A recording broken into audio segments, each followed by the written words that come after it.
Assalamualaikum warahmatullahi wabarakatuh. Kami dari kelompok 4 akan mewawancarai seorang pembudidaya ikan konsumsi tentang bagaimana proses membudidaya ikan konsumsi dari pembibitan hingga dapat dikonsumsi.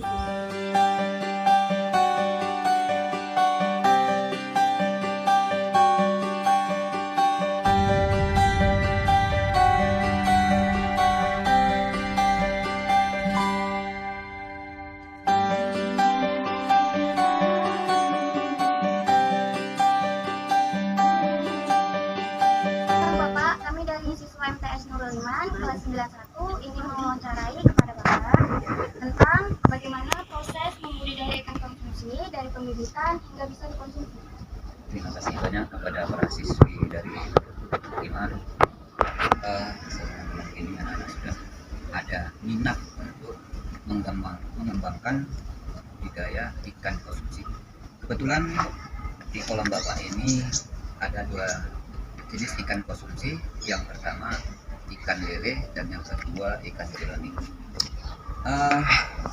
Budidaya ikan lele tidak susah, tidak sulit, dan banyak jalan pakan-pakan alternatif yang bisa kita berikan sehingga tidak merugikan para petani. Dan jenis-jenis ikan lele juga sangat banyak sekali.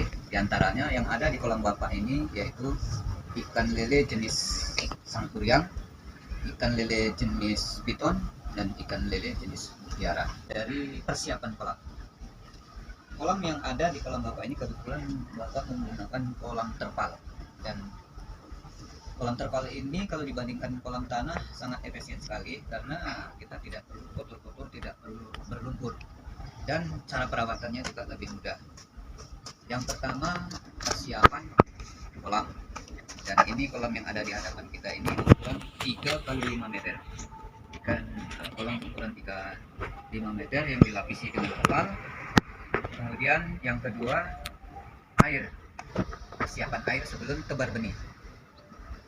3 atau 4 hari bahkan lebih, seminggu ataupun 10 hari itu lebih baik untuk persiapan air supaya air itu netral.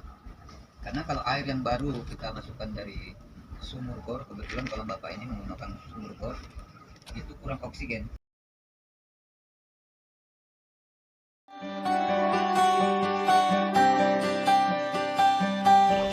Baiklah, ini lanjutan daripada perawatan yang ikan berumur 1 bulan. Setelah umur 1 bulan di kolam yang berukuran 3 kali 5 tadi, maka kita sortir ikannya itu, karena ikan lele ini besarnya nggak sama. Itu ada yang kuat makannya lebih besar dan yang lambat makannya dia agak kecil. Jadi supaya panennya nanti bisa serentak, maka kita pisahkan yang besar dengan yang kecil. Yang besar, yang kecil kita makannya kita bikin 3 kali 1 hari, dan yang sudah agak berukuran besar tadi supaya besarnya seimbang nantinya. Yang agak besar tadi 1 hari kita beri makan 2 kali. Nah, inilah ikan yang sudah berumur 1 bulan di dalam perawatan tahap pertama. Lanjut terus, ini kemari. Dari ombaknya ini kita sudah tahu bahasanya ikan tadi nggak serentak besarnya, ada yang lebih besar, ada gitu. Jadi kalau kita nggak pisahkan, yang besar ini bisa memangsa yang kecil, karena ikan lele ini kanibal. Jadi ikan yang berukuran lebih kurang, kalau ditimbang ini 40 ekor 1 kilo ini sudah bisa diberi pakan alternatif. Itu tadi pakan alternatif yang kita beli dari pajak, seperti limbah daripada ayam potong, misalnya usus dan lain-lain.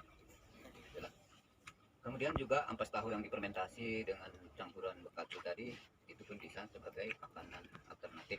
Dengan demikian para petani tidak akan rugi. Itulah perawatan ikan lele. Jadi kalau ada petani yang budidaya lele katanya rugi, itu sangat karena mereka belum paham dengan teknis atau dengan ilmu tentang perikanan. Nah, jadi kita usaha budidaya ikan konsumsi ini tidak bisa anggar modal. Misalnya modal kita banyak, kita harus bikin kolam, tidak. Tapi ilmunya dulu harus dipelajari, baru modal nomor 2, ilmu lebih utama. Jadi banyak orang yang banyak modal, banyak uang, pelihara ikan lele secara besar-besaran, tapi ilmunya belum sampai di sini, belum dipahami cara budidayanya, sudah buat kolam lantas beli bibit melihara ikan. Di situ nanti akan mengalami kerugian yang sangat besar. Oleh karena itu, supaya para petani tidak rugi. Nah, pelajarin dulu dari tahap awal pemeliharaan sampai tahap kedua nanti penyortiran, dan kemudian makanan tambahan yang harus diberikan itu apa saja supaya ikan itu tetap bersarang. Demikian.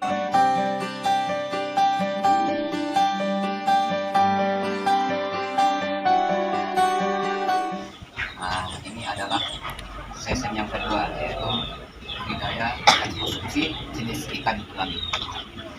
Ikan gurami ini juga perawatannya tidak begitu susah dan lebih gampang daripada ikan lele. Cuman ikan gurami ini ikannya agak pemalu, dia kalau nampak orang dia nggak begitu muncul di permukaan seperti ikan tadi. Kalau begitu baru makan dia naiknya cuma sekali-sekali ya. Kalau ikan lele begitu baru makan terus naik semua. Jadi ikan gurami ini malu-malu semua ya. Begitu kita tinggalkan pakan yang ada di kita dapatkan tadi itu disantapnya, tapi jika kita lihat seperti ini dia tidak nampak. Itu ikan gurami. Dan perawatannya juga lama. Kalau ikan lele dari mulai tebar benih sampai panen lebih kurang 3 bulan, sudah lama sekali. Bisa 2 bulan sudah panen. Tapi kalau ikan gurami ini 1 tahun dia baru berat 7 sampai 1 kilogram per ekor. Kalau ikan lele 1 tahun dipelihara mau sudah sampai 2 kilo besar ikannya itu satu kali. Nah, jadi ikan gurami ini pakan alternatifnya gampang sekali. Selain dia menggunakan jenis pakan pabrikan, dia dedaunan juga suka, seperti daun singkong, daun talas ataupun daun keladi. Nah, itu sangat disukai ikan lele. Limbah-limbah atau sisa-sisa sayur dari gede, kangkung, bayam itu kita masukkan ke kolam gurami, habis disantapnya. Dia makan alternatifnya banyak, jenis sayur-sayuran atau jenis rumputan yang berdaun lebar, dia suka ini ikan gurami.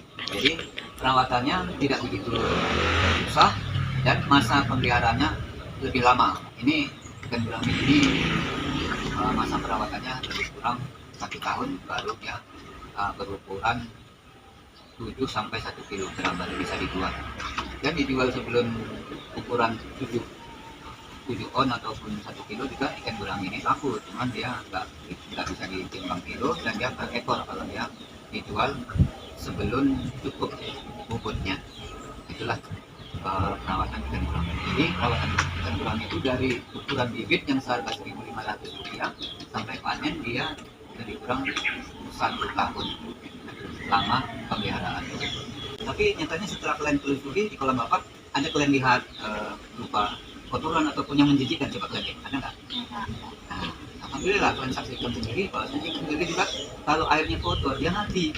Kalau airnya kotor aja jorok mati, apalagi dikasih limbah kotoran manusia ya mati, kelenger ya kan. Nah, tahu kelenger? Nah, pingsan ini kan. Jadi dengan air yang kotor aja jorok ikan lele nggak tahan, harus diganti. Nah, nanti bisa dipelajari lebih lanjut lagi karena ikan ini identik alamnya itu di dalam air. Jadi kalau ikan sudah kurang selera makan, maka airnya wajib diganti minimal sebulan sekali. Demikianlah yang Bapak bisa Bapak sampaikan.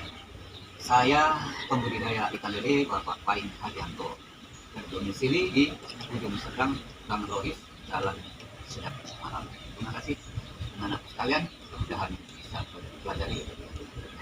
Oke, terima kasih Bapak atas penjelasannya. Mudah-mudahan bisa dimengerti dan kami pelajari lebih lanjut lagi. Sekian wawancara dari kami. Assalamualaikum warahmatullahi wabarakatuh. Waalaikumsalam warahmatullahi